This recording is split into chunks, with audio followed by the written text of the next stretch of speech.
तो आपको कोई दिक्कत आ रही है कि मॉनिटर की अवेलेबिलिटी को लेकर? सर वो कभी कभार आती है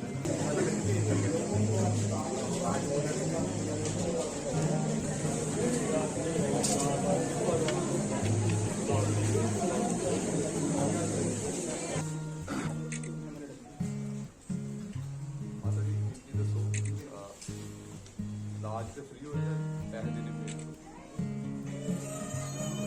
तो सब आपको ये विचार नहीं खर्चा देते आप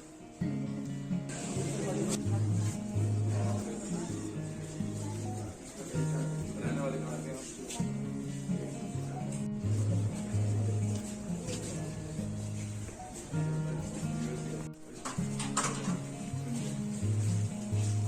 उनको बेहतर स्वास्थ्य सुविधाएं मिलें, उसी सिलसिले में हमारी एक प्रयास है कि हमारे जो डिस्ट्रिक्ट लेवल के, सब district even primary health centre के लेवल पे जो हमारे इंस्टीट्यूशंस हैं वो बेहतर काम करें।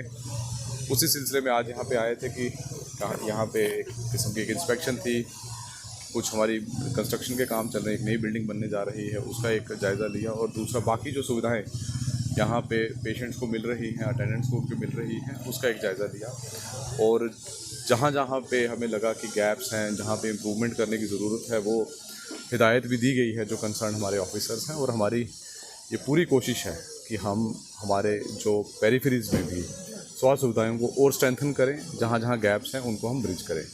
सर ये जो ओपीडी की नई बिल्डिंग है, इसको कब तक फंक्शन किया जाएगा ताकि लोगों को सहूलियत मिले? बहुत जल्दी इसको, आज हमने देखा काफ़ी काम इसका हो चुका है और उसमें भी हमने डिस्कशन की और मेडिकल सुपरिटेंडेंट साहब को बोला है कि जल्द ही उसको भी पब्लिक के लिए ओपन करें। सर यहाँ से पेशेंट मैक्सिमम जो रेफर होते हैं, ये रेफरल किस कारण से हो रहा है, पहले तो ये जानने की ज़रूरी है कि जो पेशेंट यहाँ पे मैनेज हो सकता है उस पेशेंट को रेफ़र नहीं किया जाए। एक तो पहली कोशिश ये है।